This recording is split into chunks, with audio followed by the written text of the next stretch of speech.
Howdy, Facebook Live world. Hope you're all doing well. I hope you're having a great Tuesday and a great start to this week. I know everybody's gearing up for back to school. It's been a crazy tax-free week, so I didn't even go near the stores this weekend, but I hope all the little kiddos and everyone is getting ready and happy and excited to get back to school. I know most parents are. I wanted to talk to you a little bit today about a very interesting conversation that I had this morning talking about negative people. And it was funny because every time I do a workshop, there's a part of in the workshop where I'm talking about tribe. And when you ask people, do you know one of these people who are so negative that when you finish a conversation with them, it feels like you got hit by a truck? And without a doubt, at every workshop, everyone in the audience raises their hands. Everyone knows that one person, that one negative person, that things just can't seem to go right. And it's because they're thinking so negative that everything that happens around them is negative. So this morning, I started talking a little bit about tribe and how important it is to be aware of who we're hanging around with. I remember how my grandmother always used to say, Dime con quién andas y te diré quién eres. I know every Cuban grandmother, probably every Latin grandmother out there says the same thing. And basically, it means tell me who you hang around with and I'll tell you who you are. And growing up, I never believed that because I thought, I'm not influenced by the people. And I read a book by Jim Rohn not very long ago where he talks about how you are the average of the 5 people that you spend most of your time with.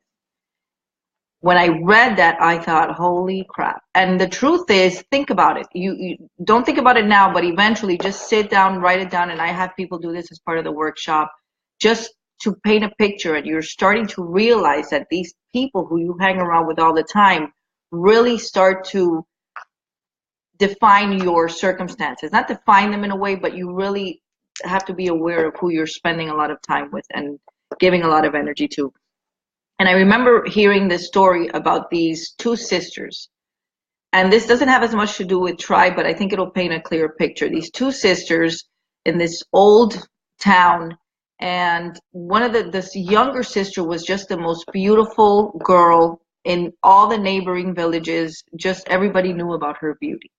So the father hears that the prince of a neighboring kingdom was going to pay the highest dowry ever paid for, or a bride price ever paid for a bride. He was going to pay 50 cows, and that was 3 times the going rate at the time.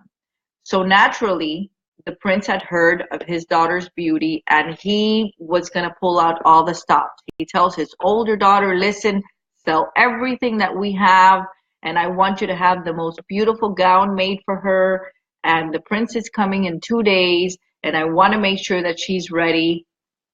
This sister was on the short list. Hi, Gabby. Hi, Drew. Hi, Terry. Was on the short list of his, brides to be. They did just that, and 2 days later, the prince arrives with the king, and they're talking to the father. They meet the 2 daughters, and the older daughter was just the one that took care of everything in the house. She was not as pretty. She was sort of, just the one that took care of things. Her mother was gone, and she did everything that she had to do to make sure that her sister looked as beautiful as she could that day. Sure enough, the king goes off with the father, and the prince comes over, and he's spending time with the 2 daughters, getting to know them, and that young daughter looked just as beautiful as any woman has ever looked in the world. So they spend the day together, and at the end of the day, the prince comes back, and he tells the father, I do want to marry your daughter, and I am going to pay the bride price of 50 cows. The father was ecstatic, as you can imagine. I mean, this was going to make him a rich man. That's how they're in their village, their, currency was their livestock. So this was going to put him at a whole different level. And he was so excited, and he calls for his younger daughter. And the prince says, actually, I want to marry your older daughter. And everyone was surprised, including the older daughter. And you see, at that time, it was typical and traditional for the older daughter to marry first. But they were going to do away with tradition because there was too much at stake, and he knew the prince wanted his younger daughter. So the prince surprised everyone by telling him that he wanted to marry his older daughter. Sure enough, a month later, they were married. They went off on their honeymoon. And a month after that, the father makes the trek to go visit his daughter in her new home in the neighboring kingdom. It took him 2 days to get there by camel. And when he arrives, he knocks on the door, and the most beautiful, angelic woman answers the door. And he says, so and so, and I'm here to visit my daughter. And the lady just pauses. And she says, Father, do you not recognize me? And the father says, what? And she says, it's me. I'm your daughter. And the man just starts crying. And he tells her, I can't believe how beautiful you are. And I can't believe, he goes on and on and on. So they go in. And long story short, the moral of that story is that when this girl realized that someone thought that she was worth 50 cows, the inside of her, which was so beautiful, came out, and she allowed herself to be that beautiful woman that she had been forever. It's just that nobody saw it. It's almost as if the prince, in seeing her value and what she was worth, allowed all of that beauty to come out. So the reason that I say that story is because many times we surround ourselves with people. Hi, Patricia. Hi, Jackie. We surround ourselves with people that are not necessarily looking out for our best interest. A lot of people, and we know in this world, there's a lot of people that are looking out for themselves, and there's nothing wrong with that if that's their thing. It's not my thing. Hi, Carmen. Carmen, are you back from Russia? Great pictures. Thank you for sharing those. And I believe that we really need to be paying very close attention with who we surround ourselves with. Who is our tribe? If your tribe, the people in your tribe are not completely supporting your dreams and motivating you and believing in you and believing in your dreams, believing in those things and believing in your ability to achieve them, they should be motivating you, but holding you accountable as well. They should be challenging you, and they should be expecting for you what you should be expecting for yourself. And I think the reason why I wanted to say that is because I'm hearing so much about these people that hang around negative people, and it's almost like they begin using these as excuses for not getting to their next level. And by default, I tend to see people by their full potential, even when people don't see it for themselves. And I think that's one of the things that I love most about being a coach, because we get to, through the discovery process with our clients, we get to bring that out.